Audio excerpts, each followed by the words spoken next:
Bab 18. Perubahan sikap Kiev. Saat ini, Clara tengah duduk di sebuah kursi stainless di sebuah taman. Dia menunggu Aliek datang. Dan tidak lama, Clara melihat sosok gadis yang menghancurkan rumah tangga putranya itu datang dengan wajah polosnya. "Selamat siang Bibi, apa Bibi menunggu lama?" tanya Aliek tersenyum ramah sekali. "Tidak, saya baru saja sampai," jawab Clara. Aliek percaya diri bahwa Clara sudah berubah dan merestuinya, tanpa merasa curiga sedikit pun. "Maaf, kenapa Bibi ngajak kita bertemu di sini? Kenapa tidak langsung datang ke grup Aron?" "Grup Aron?" Clara tidak mengerti. Kenapa Aliek membawa grup Aron? "Aku bekerja di grup Aron, menjadi sekretarisnya Kiev." Clara tentu saja kaget. Ia baru tahu kalau Aliek bekerja di perusahaan milik putranya. Tapi sekarang dia tidak ingin membahas itu. "Langsung to the point saja. Ada hal penting yang mau saya katakan pada kamu, Aliek." "Soal apa, Bibi?" Aliek tiba-tiba merasa perasaannya tidak enak. Apalagi dia melihat raut wajah Clara yang tidak bersahabat. "Aliek, saya pikir, kamu itu gadis baik-baik yang bermartabat. Tapi kamu berpacaran dan menjalin hubungan dengan suami orang." Aliek sudah merasakan firasat buruk, dan sekarang terbukti dengan kata-kata dari Clara. "Bibi, tapi aku dan Kiev saling mencintai," jawab Aliek. "Itu dulu Aliek. Kondisinya setelah Kiev menikah itu berbeda. Kamu itu seorang wanita, kenapa kamu menyakiti hati wanita lain? Kamu tahu apa yang kamu lakukan? Kamu sudah menghancurkan rumah tangga putraku. Kamu sudah menghancurkan kebahagiaan Valet, nenek, dan semua keluarga Aron. Aku sangat jijik melihat wanita seperti kamu berkeliaran di luar. Dan aku juga tidak sudi memiliki menantu seperti itu." Clara tidak bisa menahan lagi untuk tidak memaki Aliek. Air mata Aliek mengalir deras karena kata-kata hinaan dari Clara, wanita yang melahirkan pria yang ia cintai. "Meskipun Valet dan Kiev sudah bercerai. Tapi aku mengutuk putraku sendiri, Kiev tidak akan menikahimu sampai aku mati, dan tidak pernah merestui hubungan kalian. Dan hanya Violetlah putriku dan menantuku satu-satunya." Clara bukan tidak memiliki alasan lain, dari awal dia ingin menemui Aliek untuk berbicara baik-baik dan meninggalkan putranya. Tapi setelah dia melihat sebuah rekaman video di ponselnya Kiev saat Kiev seperti tidak sadar karena Valet pergi, emosi Clara memuncak usai melihat siapa yang mengirimnya. "Kamu minta apa dari saya? Saya akan berikan apapun, uang, harta, kekuasaan, asalkan satu. Jangan ambil putraku." Clara mengantupkan tangannya. Aliek menangis terseduh-seduh, dia merasa sakit dengan kata-kata Clara yang seperti berkali-kali menamparnya. Sakit karena Clara tidak sudi merestui hubungannya dengan Kiev. Jawab Aliek. "Kenapa kamu menangis?" Clara mengguncang bahu Aliek beberapa kali. "Saat kamu menyakiti Valet, apa Valet menangis seperti ini? Atau kamu juga menangis seperti ini di hadapan Valet?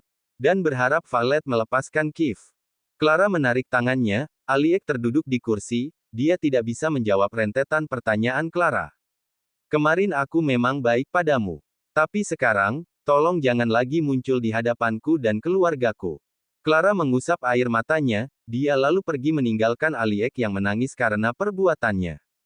Clara ingin membuat Aliek jera dan menjauhi Kiev. Clara terlanjur sakit hati karena kehilangan menantu seperti Valet. Aliek sungguh tidak menyangka, Clara berkata-kata seperti itu padanya. Wanita dari pria yang ia cintai sendiri, bahkan menolaknya dengan jijik sebagai menantu. Tapi yang membuat Aliek sedikit bahagia, mendengar kalau Kiev dan Valet sudah bercerai. Aliek tidak memiliki siapapun, dia iri dengan Valet karena terlahir dari keluarga terpandang. Valet sangat cantik, sayangnya pendidikannya tidak lulus, tapi dia bisa menikah dengan Kiev dan semudah itu mendapatkan restu dari orang tua Kiev, bahkan nenek dan Clara sangat menyayanginya. Sedangkan Aliek hidup sebatang kara di Finsdom, tidak memiliki siapapun. Aliek hanya memiliki Kiev dan ingin hidup dengannya, itu saja. Kenapa sangat sulit menemukan kebahagiaannya? Siangnya, akhirnya Valet bisa mendesain 2 gaun di sebuah patung manekin. Gaun yang sudah dirancang dan terlihat siap jadi dengan bantuan jarum pentul meskipun belum dijahit itu nampak memukai, bahkan Rahel sendiri terpesona. 2 gaun itu bagi Valet hanya sederhana, hanya long dress dengan bentuk body press, dan ada lipatan-lipatan kecil dari sisi kanan ke kiri sampai ke tengah perut dan panjang lipatannya sampai bawah. Lalu yang membedakan hanyalah bagian dada atas dan lengan, serta hiasan baju berupa mutiara yang berkilau di bagian dada. Wah, aku malah pengen meminangnya sendiri. Puji Rahel menggoda Violet. Violet yang baru bersantai hanya asik menikmati cemilan kue kering kesukaannya sambil menyeduh hazelnut latte. Aku nggak punya uang receh untuk pujianmu, sahut Violet dengan santainya. Rahel tertawa, dia memang sungguh-sungguh mengagumi keahlian Violet dalam merancang gaunnya.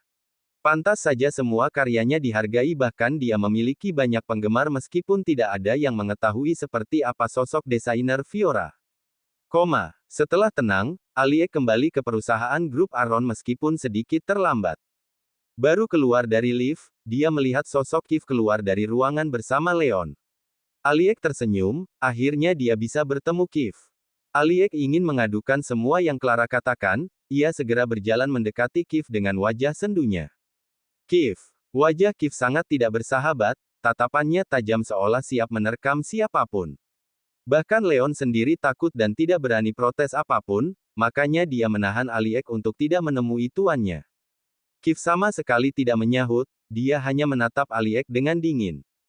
Aliek berdiri tepat di depan Kif dan mulai meneteskan air matanya lagi. Kif, mama kamu menemui aku. Katanya kamu bercerai dari Violet. Bibi menyalahkan aku, bahkan mengatakan jijik padaku. Bahkan dia mengutukmu, kalau kamu nggak akan pernah menikahiku dan hanya Violetlah menantunya. Aliek berkata panjang lebar dengan terisak. Kif tidak ada tanggapan apapun selain diam dan entah mendengarkan ataupun tidak. Sedangkan Leon dalam hati mengumpat. Memang kenyataannya seperti itu. Benar yang dikatakan Nyonya Clara. Kif. Panggil Aliek, dia ingin memeluk Kif. Tapi dengan cepat Kif mengangkat satu tangannya mengisyaratkan Aliek untuk tidak menyentuhnya. Tuan, kita sudah ditunggu Tuan Anson. Sebaiknya kita segera pergi meeting. Ucap Leon. Kif lalu melangkah melewati Aliek begitu saja tanpa meliriknya. Lalu disusul Leon yang mengekor di belakang. Aliek tidak menyangka kalau Kif akan bersikap dingin padanya, bahkan aduannya tentang Clara sama sekali tidak ditanggapi. Aliek mengusap air matanya, kenapa Kif jadi bersikap dingin seperti ini? Apa salahku? Di sebuah room private di dalam restoran bintang 7, Kif duduk dengan ekspresi serius bersama beberapa orang-orang penting yang menjadi kliennya dari berbagai perusahaan. Di depan, seorang pria sedang menjelaskan bagaimana proses pembangunan hotel yang akan mereka bangun kelak. Kif memang fokus menatap rekannya tersebut, tapi pikirannya seperti tidak ada di sana dan sepertinya dia tengah melamun. Bagaimana tuan-tuan? Setelah selesai menjelaskan, pria yang usianya sekitar 40 tahun itu meminta jawaban. Saya setuju. Mereka saling menyahut. Hanya tinggal Kif saja yang diam. Tuan Kif, bagaimana pendapat Anda? Semuanya menatap Kif yang tidak ada jawaban apapun selain diam, dan seakan pikirannya kosong. Leon yang duduk di sampingnya pun heran, dia memanggil Kif pelan, Tuan muda. Tuan. Hingga beberapa saat, barulah Kif tersadar dan menatap Leon. Tuan Anson sedang bertanya pada Anda. Bisik Leon. Kif seketika tersadar dia sedang berada di ruang meeting dengan 3 kliennya. Ah ya, mohon maaf, Tuan Anson. Saya sedikit tidak fokus. Kif meminta maaf. Mereka semua nampak berbisik, karena ini pertama kalinya seorang Kif Aron bersikap seperti itu. Kif selalu kompeten dan fokus di setiap meeting, mereka tentu saja memaafkan apalagi Kif adalah orang berpengaruh di Vinsdom, dan ini pertama kalinya juga. Sepertinya Tuan Kif tidak fokus. Lebih baik meetingnya kita tunda besok. Kata klien Kif yang lain, dia seakan melihat raut wajah Kif yang sedikit pucat. Kif tidak ingin mengulur-ulur lagi. Sekali lagi saya minta maaf, yang sebesar-besarnya. Tuan Anson, bisakah mengulang lagi presentasinya? Tuan Anson menatap klien yang lain, dan mereka mengangguk setuju. Baiklah, tidak masalah. Lagi pula, saya percaya Tuan Muda Aron orang yang kompeten. Jawab Tuan Anson dengan hormat. Mereka kemudian kembali fokus mendengarkan presentasi dari Tuan Anson. Dan Kif juga berusaha untuk mengontrol dirinya. Sepanjang meeting, Leonardo sesekali melirik tuannya yang sepertinya tidak baik-baik saja. Setelah meeting selesai, Kif langsung pergi lebih dulu, dia juga tidak lupa pamitan sebagai rasa hormatnya, begitu juga Leon. Di perjalanan, Kif terus menatap luar melalui kaca mobil meski pandangannya seperti kosong. Kiev lebih banyak diam dan tidak banyak bicara, bahkan saat meeting tadi. Hanya jawaban iya, tidak, dan oke. Tidak banyak memberi masukan seperti saat meeting biasanya. Dan klien yang pernah meeting dengannya tadi juga heran, termasuk Leon. Leon melirik Kiev dari kaca spion. Kiev memang terkenal dingin dan arogan, tapi akhir-akhir ini dia sedikit berubah melunak, tidak lagi gampang marah dan membentak-bentak karyawan yang sedikit saja membuat kesalahan. Tapi sepertinya, dari raut wajah tuannya, Leon tidak bisa menduga sifat Kiev yang dulu kembali lagi. Dan sepertinya penyebabnya satu, Violet. Violet sedang membaca majalah-majalah lamanya, mencari-cari referensi untuk membuat gaun lagi. Sedangkan Rachel asik sendiri menonton drama China di salah satu aplikasi di dalam laptop Violet. Gadis itu terkadang tersenyum-senyum sendiri, terkadang tertawa sendiri, lalu mewek sendiri. Violet juga kadang pusing melihatnya. Virus di laptop miliknya ternyata membuat Rachel sedikit tidak waras. Seperti sekarang, Rachel memaki sendiri pria yang ada dalam dramanya.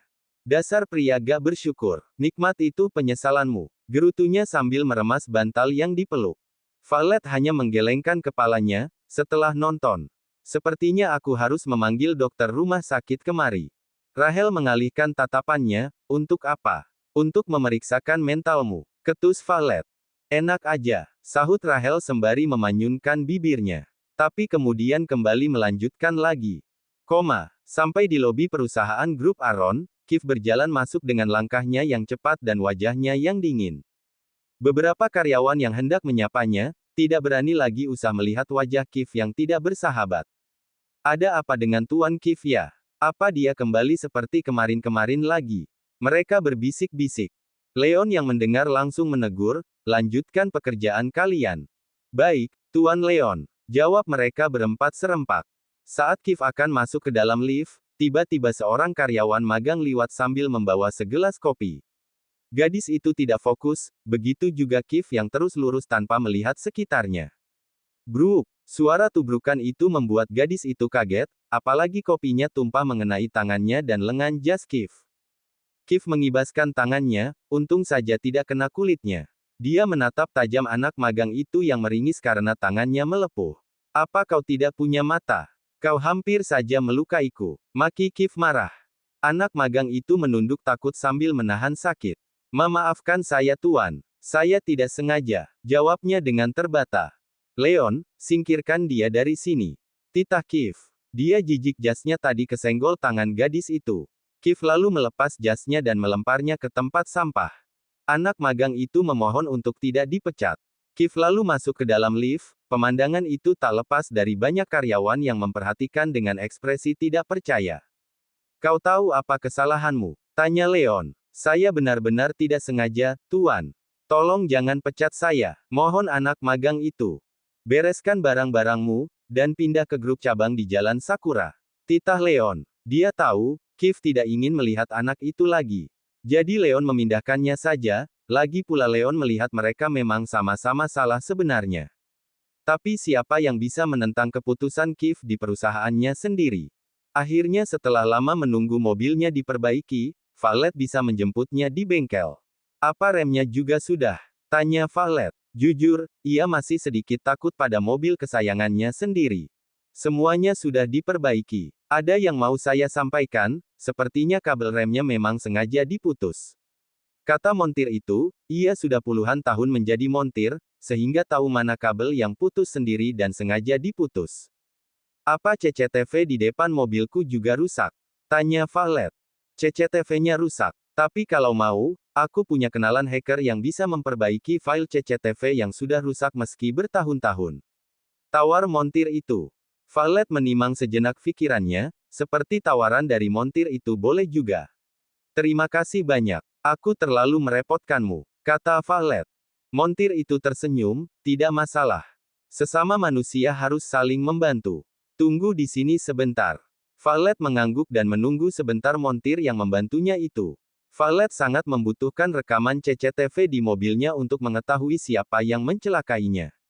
Ini kartu namanya. Aku sudah menghubunginya kalau ada orang yang ingin bertemu dengannya. Nanti Nona Violet bisa kembali menghubunginya. Sekali lagi terima kasih. Kata Violet, kalau begitu, Saya permisi. Montir itu mengangguk ramah dan mempersilahkan Valet pergi. Valet masuk ke dalam mobilnya dengan pelan lalu memasang seat belt-nya. Perlahan menghidupkan mesin mobil. Kenapa remnya nggak bisa? Awas awas. Piip, piip, ak, bruak. Valet memejamkan matanya sejenak. Ia harus menghilangkan trauma itu, karena semuanya sudah berlalu. Valet menarik nafasnya perlahan lalu membuangnya. Ayo Valet, kamu pasti bisa. Valet tersenyum menyemangati dirinya sendiri, lalu perlahan menginjak pedal gas. Bersambung.